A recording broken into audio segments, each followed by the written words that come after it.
रामू, एक अधेड़ उम्र का किसान, अपनी छोटी सी झोपड़ी के बाहर खाट पर बैठा था।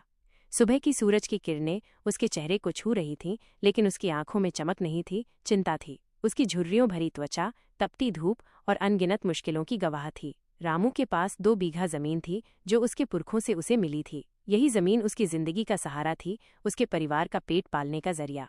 गांव का नाम था अमरपुर।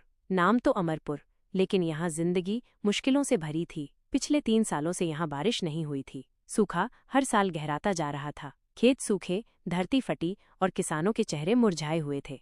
रामू ने अपने खेत की ओर देखा। मिट्टी धूल में बदल चुकी थी। पिछली फसल, जो उसने बड़ी उम्मीद से बोई थी, पूरी तरह सूख गई थी। एक भी दाना नहीं बचा। उसके कलेजे में एक टीस उठी। वह जानता था कि इस साल भी अगर बारिश नहीं हुई तो उसके परिवार को भूखा रहना पड़ेगा। उसकी पत्नी सीता झोपड़ी से बाहर आई। उसके हाथ में एक मिट्टी का बर्तन था, जिसमें रात का बचा हुआ बासी भात था। उसने रामू को भात दिया और बोली, रामू, ये खा लो, कब से भूखे बैठे हो। रामू ने अनमने ढंग से भात लिया। उसका मन खाने में नहीं लग रहा था। नहीं बचा।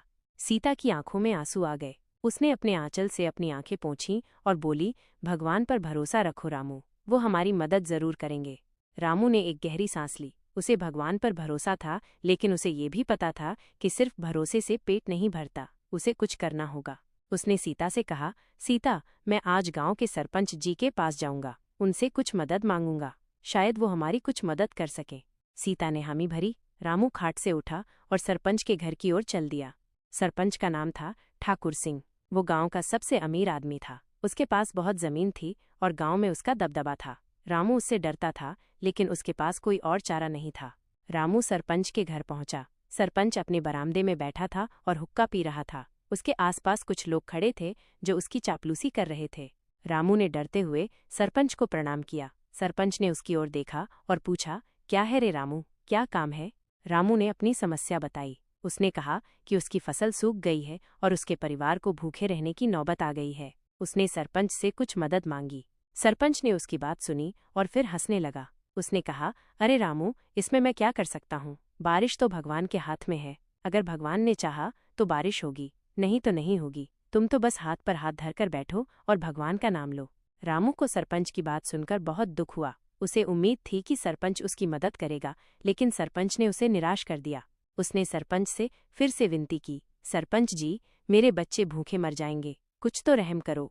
सरपंच ने गुस्से से कहा, मैंने कह दिया ना कि मैं कुछ नहीं कर सकता, अब यहाँ से जाओ, मेरे पास और भी काम है।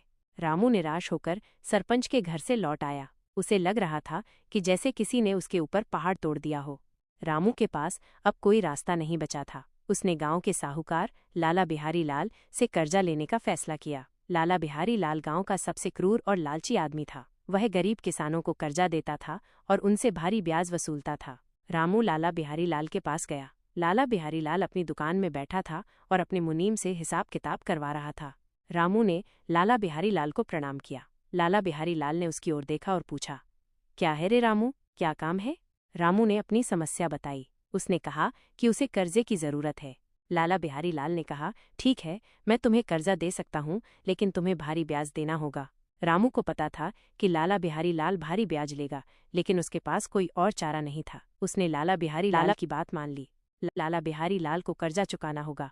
रामू ने कर्जा चुकाने के लिए दिन रात मेहनत की। उसने दूसरों के खेतों में काम किया। उसने लकड़ियां काटी और उन्हें बाजार में बेचा। उसने हर वो काम किया जिससे उसे कुछ पैसे मिल सकें। सीता भी रामू का साथ दे रही थी। वो घर का काम करती थी और साथ ही साथ रामू की मदद भी करती थी। उसने अपने गहने भी बेच दिए ताकि रामू कर्जा चुका सके। रामू और सीता ने मिलकर बहुत मेहनत की, लेकिन उन्हें जितना पैसा मिल रहा था वो लाला बिहारी लाल का ब्याज चुकाने के लिए काफी नहीं था। बारिश का मौसम आ गया। रामू ने उम्मीद से आसमान की ओर देखा। बादल छाए हुए थे, लेकिन बारिश नहीं हो रही थी। रामू का दिल डूब रहा था। एक दिन रामू अपने खेत में काम कर रहा था, तभी उसने देखा कि आसमान में काले बादल छा गए हैं। कुछ ही देर में जोर की बारिश होने लगी। रामू खुशी से पागल हो गया। वह नाचने लगा और गाने लगा। बारिश कई दिनों तक चलती रही। धरती हरी भरी हो गई। रामू ने अपने खेत में फिर से बीज बोए। इस बार उसकी फसल अच्छी हुई। रामू ने अपनी फसल को बाजार में बेचा और उससे लाला बिहारी लाल का कर्जा चुकाया। उसने अपने परिवार के लिए भी कुछ पैसे बचाए। रामू और सीता ने एक नई जिंदगी शुरू की। उन्होंने मेहनत से अपने खेत को फिर से आबाद किया। उन्होंने अच्छी फसल उगाई और अपने बच्चों को पढ़ाया।